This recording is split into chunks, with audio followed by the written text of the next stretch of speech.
พี่น้องแม่นกโตเกียวมิวสิกแม่นกแม่ของผู้ใหญ่บ้านที่เล่นป่วยได้ไปนอนโรงบาล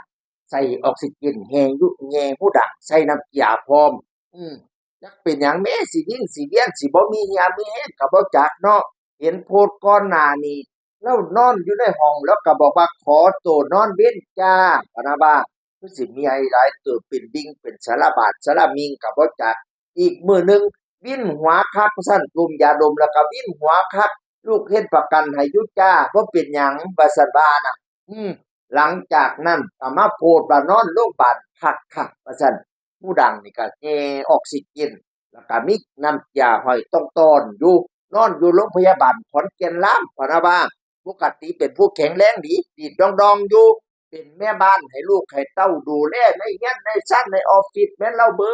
ด บ่แม่นงานธรรมดาเดะงานแม่บ้านนั่นน่ะตั้งแต่ดูแลเรือนเจ้าของยังใหญ่พ่อหญ้าพ่อแฮงเนาะอันนี้ดูแลเบิดออฟฟิศเบิดจุ้มเบิดซุมลูกหลายพ่อหลายแม่มาอยู่นำกันก็สิมีให้หลายเติบแล้วเนาะผู้เฒ่าก็ได้บ่แม่นอันเฮ็ดเวียกให้แต่ลูกเจ้าของพี่น้องเอ่ยเออปกติแล้วก็รับเฮ็ดเวียกแม่บ้านพร้อมเป็นอินฟูถ่ายนั่นถ่ายนี่พร้อมลางมื้อก็ไลฟ์สดขายของให้ลูกพร้อมซั้นตั่ว อยากเล่าหลายคือหยังนี่ตัวนี่ดิมาอยู่เมืองไทยก็ได้แต่กี้อยู่ฟินแลนด์พุ่นตอนว่าสิมาอยู่เมืองไทยมาอยู่กับลูกก็ว่าเลาก็ออกปากดิเขาบ่ได้ไปขอลูกกินเด้อข้อยมีตีนมีมืออยู่ข้อยไปเฮ็ดงานว่าซั่นว่าไปซอยลูกแม่นอยู่มาแล้วก็ซอยนั่นซอยนี่ซอยตีนซอยมือผู้ใหญ่บ้านฟินแลนด์ได้หลายอันหลายอย่างพี่น้องเอ๋ยแต่ยามม่วนผู้เฒ่าก็ม่วนอยู่โอ๊ยยามฟ้อนยามเชิงก็ม่วนเต็มที่พี่น้องเอ๋ยบัดนี้ก็ ป่วยบ่สบายก็จวงให้เซาเสด้ออีแม่เอ้ยเจ็บหนักก็ให้ทุเลาเจ็บเบาก็ให้หายให้จวงคุณหมอรักษาเทวดาคุ้มครองแนวบ่ดีก็ออกไปจากร่างกายเสด้อสัพพสุขสัพพโศกสัพพโลกสัพพภัยสัพพขอวินาศเสนียดจังไรวิวัฒน์ชัยเยหายไปเสด้อปัดไปซะเคาะลมแต่ปีกายเคาะตายแต่ปีก่อนเคาะลมโตซ้ำควายเคาะตายโตซ้ำช้างให้ไก่ข้างดอกหางคิง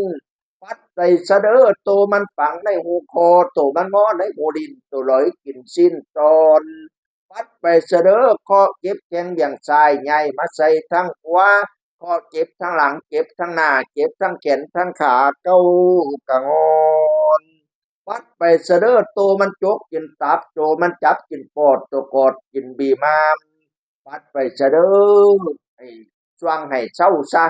แนวบ่จบข่อยสิสีแนวบ่ดีข่อยสิล้างให้ขาวงามแจ่งหอยย่างยดย่อยน้ำข้นอย่าให้มีเด้อบัดนี้เด้อให้หอมนับแต่นี้ไปแลกแฮกแต่นี้ไปหน้าให้หอมยามสุบัด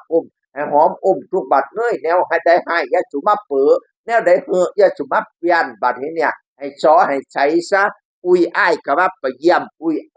อ้ายโทรไปวิดีโอคอลไปบอกว่าอาการแม่นกตอนนี้ดีขึ้นแล้วอยู่โรงพยาบาลเลยอันอยู่โรงบาลลางขอนแก่นพะนะว่าให้ช่วงให้เซาซะเด้อแม่นกโตเกียวมิวสิกพี่น้องเอ้ยไปหาอยู่กับแพทย์กับหมอแล้วสิจักหน่อยก็ดีแล้วล่ะจักหน่อยก็กลับมาเห่าดองๆคือเก่าแล้วล่ะแม่ผู้ใหญ่บ้านฟินแลนด์พี่น้องเอ๋ยเออ จากผู้ขาเชียงอึงไว้พ่อนให้เจ้าให้ช่วงให้เศร้าเสดอเจ็บหนักให้ทุเลาเจ็บเบาให้หายให้ช่วงให้เจ้าแจ้งปันดาวให้แก้วขาวปันปลายความเจ็บจะสุได้ความไข่ยะสุมีบัดเทเนี่ยให้เจ้าแข็งปันผ้าให้เจ้ากล้าปันตะวันถึกแดดกะยะไม่เป็นไข่กะยะบองสุดไปพ้นให้เจ้าพ้นมาไม่สุดไปไม่ให้เจ้าแตกยอดมาไปกะยะฆ่ามากกะยะของอย่าได้มนต์คือตองอย่าได้หมองคือเท่าอย่าได้เก้าเสียจี ให้วัดนั่งดีสีใสช้องพละกำลังปองไทยต้องยาสุมีสุขาสุขีโลนกำลังคนหล่นลื่นอายุยืนหอดอยจนสิ้นศาสนาผู้เด้อให้แข็งแรงแข็งแรงให้สว่างให้เศร้าซะให้เศร้ามื้อนี้วันนี้ดีมื้ออื่นข่อยบ่ถือดีมื้ออื่นข่อยบ่เว้าคันสิเอาแท้ๆให้ดีมื้อนี้แท้แน่นอนเด้อแม่นกตัวเกี่ยวมิวสิกเอ๋ยเสียงอื่นคนเก่าเว้าสู่ฟังสวัสดีครับสวัสดีครับ